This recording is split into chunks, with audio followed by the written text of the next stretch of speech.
Welcome to Win Games, Strategies for Success. Today we're looking at Proving Grounds. This is a unique solo dice rolling game, and I'm going to assume that you already know how to play. To start your strategy, you want to consider what does it take to win? We need to defeat 8 of these enemies without sustaining 5 wounds. So we need to take 4 or fewer wounds. So immediately you notice we have to be twice as successful in defeating enemies as we are at taking wounds. And within the individual enemies, you'll notice it takes quite a few more hits to defeat them than it does for them to give you a wound. So what we see here right off the bat is that we can't play an equal strategy between giving a hit and taking a hit. Taking a hit is going to be significantly worse. We'd say probably 4 times worse than scoring a hit.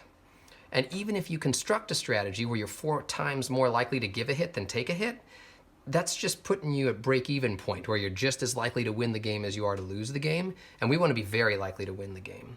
So our premise then, if we want a strategy that wins, is we need to avoid wounds. Now you'll notice there's nothing else in the game preventing us from winning.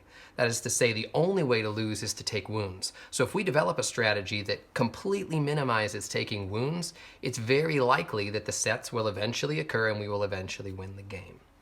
So how then do you develop a strategy that makes it so that you don't take wounds? To do that, we need to look at our decision points, and you have 2 decision points when you have this set of dice. Your decision points first involve what do I re-roll, and second, when do I stop re-rolling. So let's deal with the second of those first. What sort of a situation are we looking for amongst our finalized dice to say, that's good enough, I will take that? Now obviously the optimal situation would be everything is a set. So one strategy would be keep rolling until you have all sets and no singles.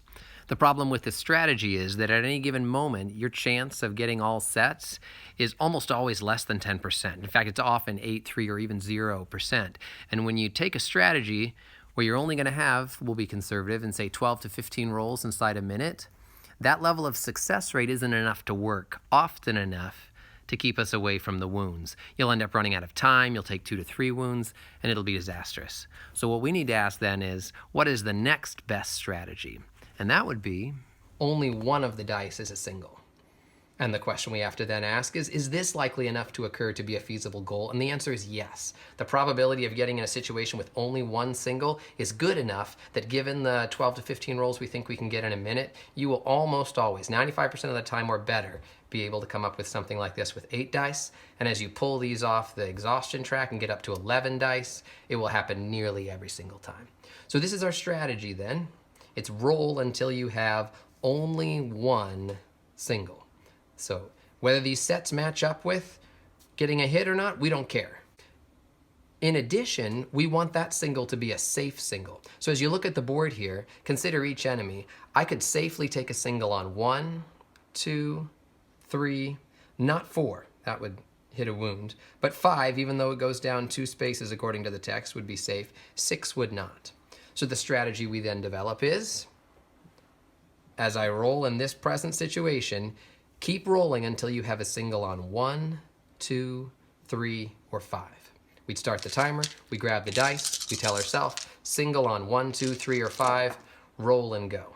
Now we've reached our second decision point. So for that second decision point, the question is, what kind of sets do we re-roll? In a situation like this, the sets are distinguishable based on 2 attributes, the first and most obvious of which is size. I have a large set and a small set. Am I more likely to have success? That is to say, am I more likely to have just one single, and a single on a number that's safe, if I re-roll a large set or if I re-roll a smaller set?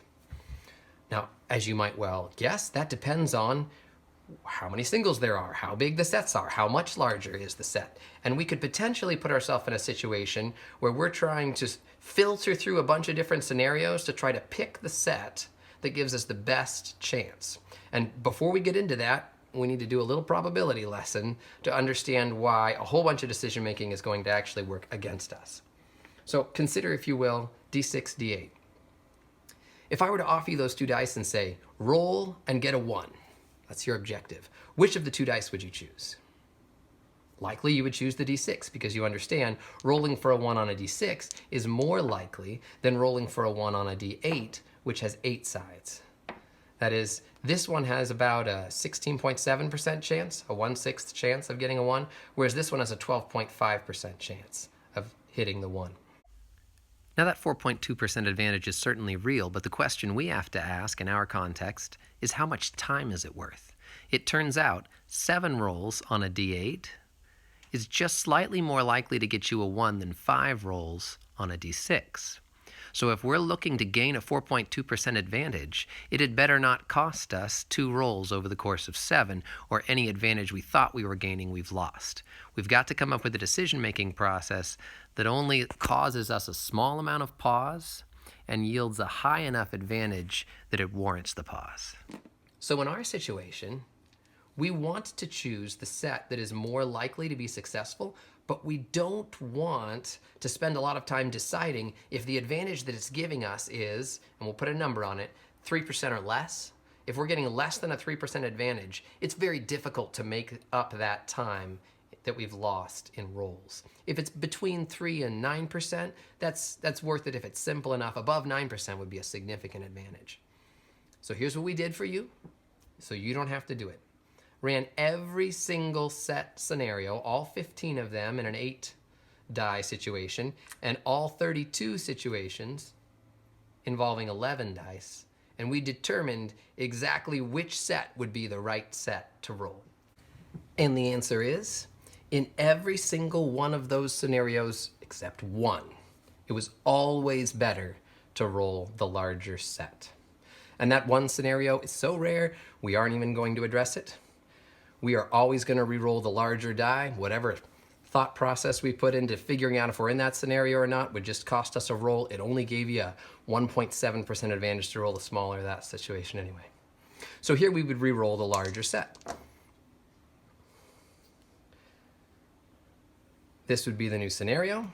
We now have a single die, which is not going to give us a wound, and we would stop at that point. So that's the one way to distinguish between the two sets. Another way to distinguish between sets is whether or not those sets involve a safe single. So if I'm choosing between 2 sets, or 3, and those sets are all the same size, I would want to consider where can I take a safe single. And in this situation, singles are safe on 1, 2, 3, or 5, because those are the enemies in whom a hit will not cost me a wound. So what I'm telling myself as I roll is, I need 1 safe single on 1, 2, 3, or 5. 2s and 3s then are a good place to re-roll because I can take a safe single there. Don't re-roll the 4 because there isn't a safe single. Between these two, this one's both larger and affords me a safe single, so I would choose this. And now I'm in a situation where I have 1 or fewer safe singles, and I stop. The final question then is, what do I do when the 2 rules contradict each other? So in this situation, I do not have a safe single. Singles on 6 will cost me a wound, so I need to keep rolling. My larger set rule says re-roll the set of 4, but my re-roll safe singles says re-roll the 1 or the 5. Which rule gets precedence? And there's a short answer and a long answer. The short answer is, in the training game, stick with larger sets. The advantage of dicing between the situations where it's better to go larger and better to go with the safe single set doesn't give you enough of a difference to let it slow you down. You're going to win the game, and you're going to win by quite a bit. So if you only want one rule, always re-roll your larger sets. If there are 2 larger sets, choose the one that's on a safe single. Later, as we add modules and we need every little edge we have, and when you're well practiced with this re-rolling strategy and you have some free brain cells to choose between the two, we analyzed every safe single situation in all of the scenarios, and conveniently for you, the break between choosing between the larger set and choosing between a set that has a safe single is always determined by, with one exception that we won't even go into, how many singles there are. If you're down to 1 single, then re-roll your small set. But if you're in a situation in which there are multiple singles and you have to choose between a larger set or a smaller set, the smaller's safe, the larger's not safe, then you'll want to go with the larger set. Oh, and that distinction of just look at how many singles there are. If there's only one single, think small set if I have to choose between safe and large. If there are a lot of singles, I always want the large set. That is, if there are more than 2 singles, then I'll always choose the larger. And a third piece that I throw in, if I'm choosing between safe, 2 and 3 are both safe singles, I generally grab the one that has multiple colored dice in it, or more colored dice in it, because it gives those colored dice a chance to plug into one of the other sets. So let's take a look at what this would look like in real time. We're going to pull our game timer on here. Go with the training game. You take a look at your enemies. We know I can take a safe single on 1, 2, 3, or 5, and I'm re-rolling my large sets to get there. And we're just going to play the basic strategy here and not worry about the difference between 1 single or 2 single situations. That was not the right choice. But it's okay. In this situation, telling myself single on 1, 2, 3, or 5. And there it is. A single on 5. I don't even check whether the sets actually work for getting hits. You end the round. So we have, oh, counts as 2. Got a hit there. Insufficient set. Took a hit there, and it goes down twice because of the text. And here we got a hit. The important part is, having survived the round with 8 dice, we now get to recover, and we're up to 9 dice. Again, check your enemies. I can now take singles on 1, 2, 3, or 6. So singles on 1, 2, 3, or 6 really translates to re-roll 1, 2, 3, or 6. So as you're looking at the size, just keep telling yourself singles on 1, 2, 3, or 6. And re-roll the largest set. The danger is that you'll get going so fast, you'll keep re-rolling when you've actually achieved your objective. So always check singles on 1, 2, 3, or 6. I'll re-roll the 3s. This is a larger set, so I'm going to ignore whether it's safe or not safe. Re-roll my larger sets. Singles on 1, 2, 3, or 6, and I have a large set there. Large set. And eventually it all matches up. So I have 1 single and it's somewhere safe, so we would end the round. Now notice in this case, there are a plethora of insufficient sets. We are totally okay with that. I took a hit here. Insufficient set, insufficient set. Oh, we got one there. An insufficient set. Because again, especially in the early rounds, we're getting dice off the exhaustion track. So as long as we're not taking wounds, we are totally fine.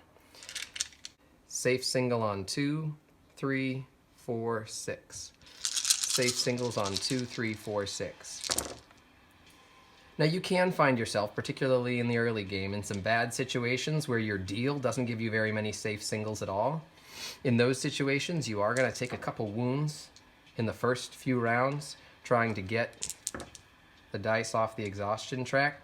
But once you get those dice off the exhaustion track, oh, not 1, 6. You're in the clear. Singles on, we said 2, 3, 4, 6. Singles on 2, 3, 4, 6. Always re-roll my larger set. Oh, 5's not a safe single, so I'm not stopping. Singles on 2, 3, 4, 6. 2, 3, 4, 6. Now, if you do find yourself in panic mode and you're down to the last few rolls and you don't think you're going to make it, I would stop with any 1 single. So when you get down to 1 single, if you feel like you have 3 rolls or fewer left, then you should definitely cut your losses. But in this case, you notice we kept going to the wire and it worked out for us. And that's how you're going to run your strategy. Thanks for watching. Check out the other video if you'd like to see how to play the modules.